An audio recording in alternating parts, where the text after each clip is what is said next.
ఎన్నికలు చాలా వాగ్దానం చేశారు. సూపర్ 6 అన్నారు, 7 అన్నారు, 8 9 10 చాలా చెప్పారు చంద్రబాబు. ప్రజలంతా నమ్మారు. 2 సంవత్సరాలు అయింది, ఏమి ఇచ్చారని చెప్పి అడుగుతున్నా. ఈరోజు 3,000 అందరూ ఇచ్చారా? ప్రతి ఆడబిడ్డకు 15,000 ఇచ్చారా? ఎస్సీ ఎస్టీ బీసీ మైనార్టీ వారికి 50 సంవత్సరాల పెన్షన్ ఇచ్చారా? ప్రతి సంవత్సరానికి కూడా 3 గ్యాస్ సిలిండర్లు చెప్పి ఒకే ఒక సిలిండర్ ఇచ్చాడు. 5 సిలిండర్లు ఎగ్గొట్టారా లేదా? 60 సంవత్సరాలు అయినా ప్రతి ఒక్కరు పెన్షన్ ఇస్తున్నారు. 2 సంవత్సరాలు అయింది, ఒకరిని ఇచ్చారా? అలాగే జగన్ అమ్మఒడి ఎప్పుడు ఇచ్చేవాళ్ళం, తల్లికి 100 అని చెప్పి మొదటి నెల 15,000 ఎగ్గొట్టారా లేదా? అలాగే రైతు భరోసా వల్ల బ్రహ్మాండంగా ఇచ్చేవాళ్ళం, ఇప్పుడు అన్నదాత సుఖీభావం అని చెప్పి 20,000 ఎగ్గొట్టారా లేదా? డిఎస్సీ మోసం చేశారు, డిఎస్సీ దగా చేశారు, పెట్రోల్ డీజిల్ పెంచారు, కరెంటు ఛార్జీలు పెంచారు. ఇలాగ అనేక కార్యక్రమాలు చేసి ఈ రాష్ట్ర ప్రజలను కూడా మోసం చేసిన సంగతి మరి ఈ రోజు చేస్తే సిగ్గు లేకుండా ఈ రోజు బహిరంగ చేస్తున్నారు. టీడీపీ నాయకులు బహిరంగ సభట మీరు ఏం సాధించారని చెప్పి బహిరంగ చెప్తున్నారు.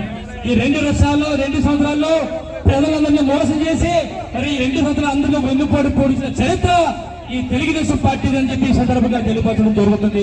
ఇక చూస్తే మొన్న జరిగిన సంఘటన చూస్తాం. నర్సీపట్నంలో మొన్ననే తప్పుడు కేసులు పెట్టారు. మన పార్టీ నాయకులు మరి యాకాశం మీద కానీ అలాగే నాయుడు స్వరంనాయుడు మీద కానీ జైల్లో పెట్టే కార్యక్రమం చేశారు. నాతో పాటు మా పిఐ అయిన బాబుని కూడా 20 రోజుల పాటు బయట ఉండి చేశారు. ఒక్కడే అడుగుతున్నాను, మీరు ఏం సాధించారని చెప్పి అడుగుతున్నాను.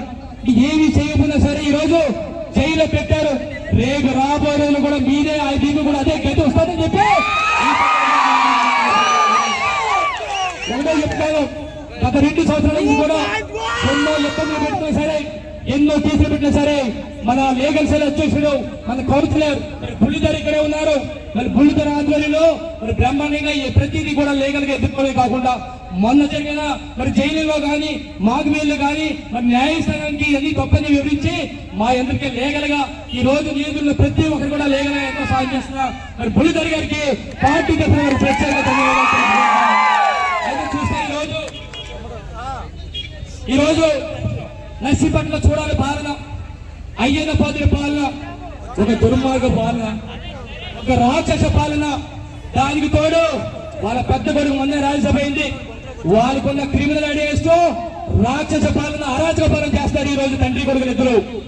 ఒకటే చెప్తా, ఈ రోజు మీకు అధికారం ఉంది కదా అని చెప్పి మీ స్పీకర్ కదా రాజ్యసభ అని చెప్పి మరి అఘాయిత్యాలు దాడులు కేసులు పెడితే రేపు రాబోయే రోజుల్లో చూస్తున్నాం. 3 సంవత్సరాల తర్వాత జగన్ ప్రభుత్వం వస్తుంది. ప్రభుత్వం వచ్చిన తర్వాత ఆ దేవుడు కూడా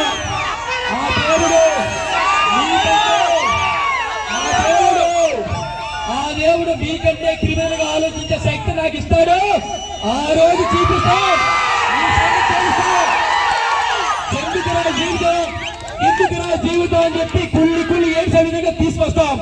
మీ పార్టీ నాయకులే తిడతారు, మీ ఇంట్లో వాళ్ళని తిడతారు, మీ చుట్టుపక్కల తిడతారు. ఎందుకంటే మీరు చేసిన 5 సంవత్సరాలు చేసిన యాదపాల వల్ల మీకు తీసుకొచ్చింది అని చెప్పి ఈ పార్టీ వాళ్ళకి ఇచ్చే పరిస్థితి వస్తుందని చెప్పి జరుగుతుంది.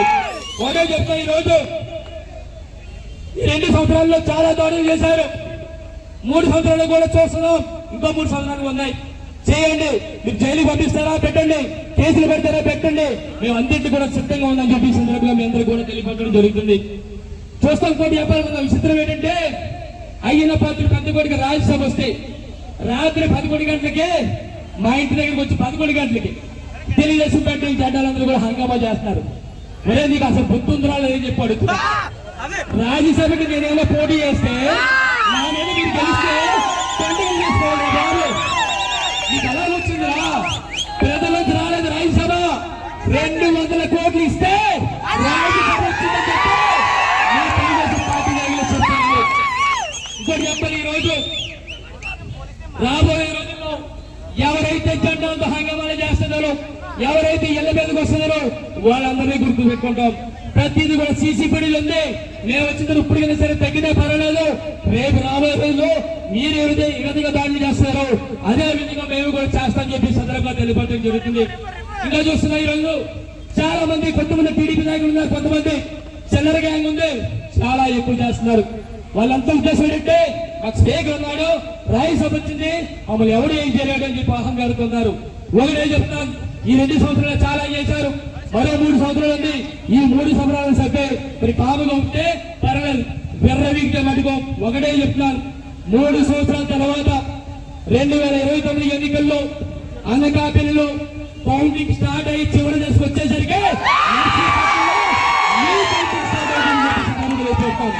అది ఎంత దారుణంగా ఉంటాయంటే నేను మాటలో చెప్పలేను, చేసి చూపిస్తాను. ఒకవేళ నేను చెయ్యకపోతే నాకు రాజకీయ చేత కాదని ఇంట్లో కూర్చొని చూస్తే లక్ష్మీపట్నం గురించి గొప్పగా చెప్తాడు ఆయన భద్రుడు.